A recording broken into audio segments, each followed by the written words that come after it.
was like one of those.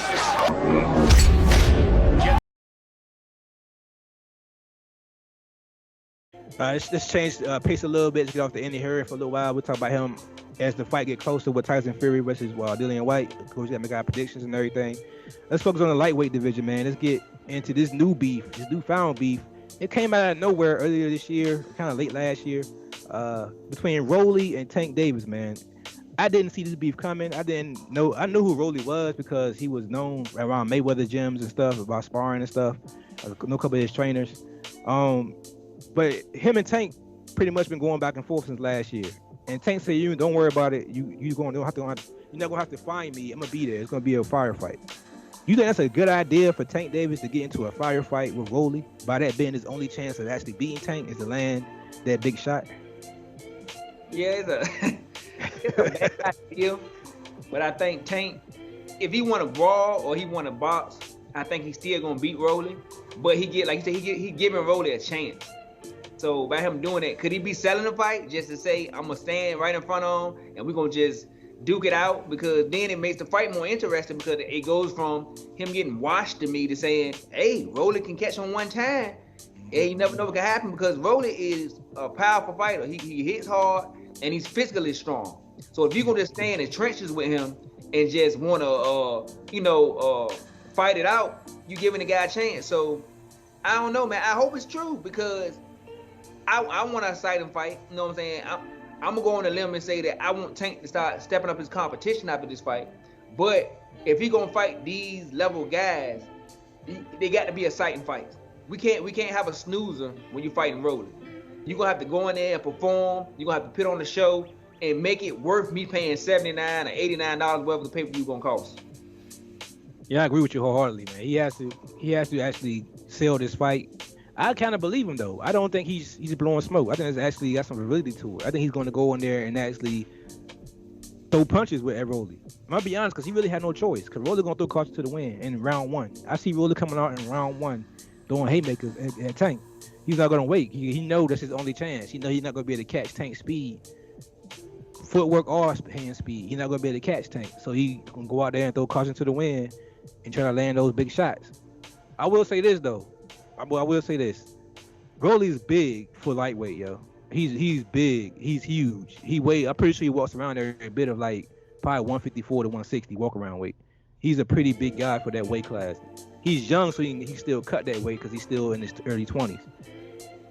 So I will say this. If he lands flush on Tank, I can see Tank being really, really hurt real bad. Because even though Tank took the shot, when he got hit by Barrios, when he got hit on the ropes, he put his hands down and he kind of shook it off, but you kind of tell that it shook, like he had his bell rung a little bit.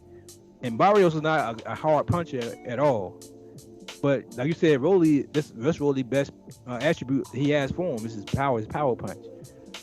And people are sleeping on the body shots too from Rolly. I think Rolly's gonna go to the body heavy. He's gonna try to bully and push Tank to the ropes.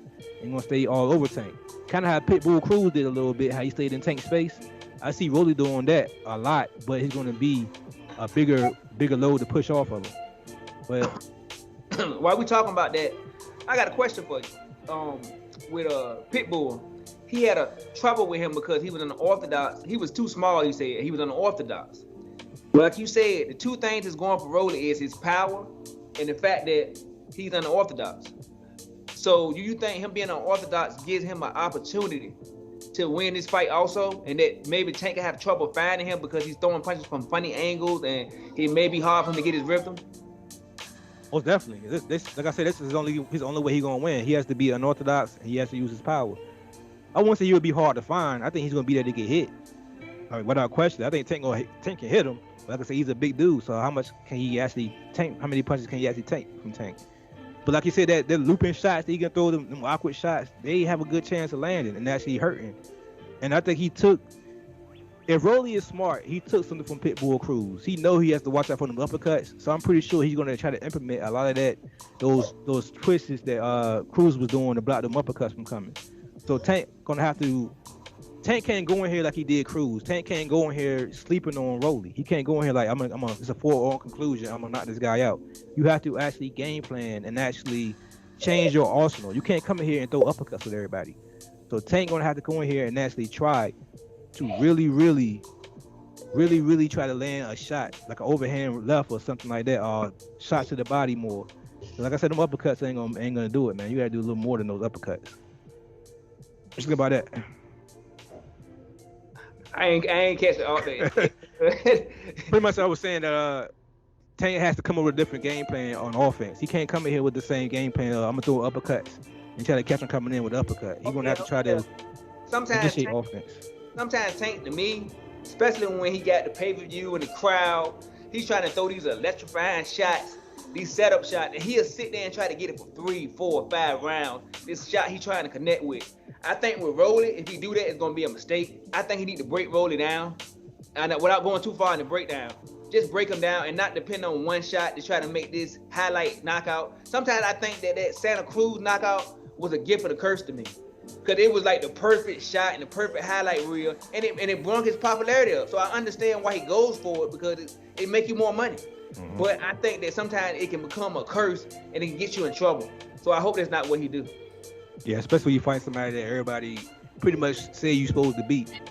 But yeah, man, this was a great chin check episode, man. You got anything else you want to add to this topic? To these topics? I think we covered it all. With that being said, man, this is your favorite channel, man, CTB. Chill Talk Boxing. I'm your boy Jay Slay. Say peace to it, bye. All right, everybody, remember to like, subscribe, hit the notification button, comment. Let's keep this channel going. Tell your mother about it, brother about it, sister, cousin, pastor, your best friend about it, your co-workers. You know why? Because we love boxing and you love boxing. But most of all, God, peace and love, and we out of here. Peace. Hit the hearts of champions. If they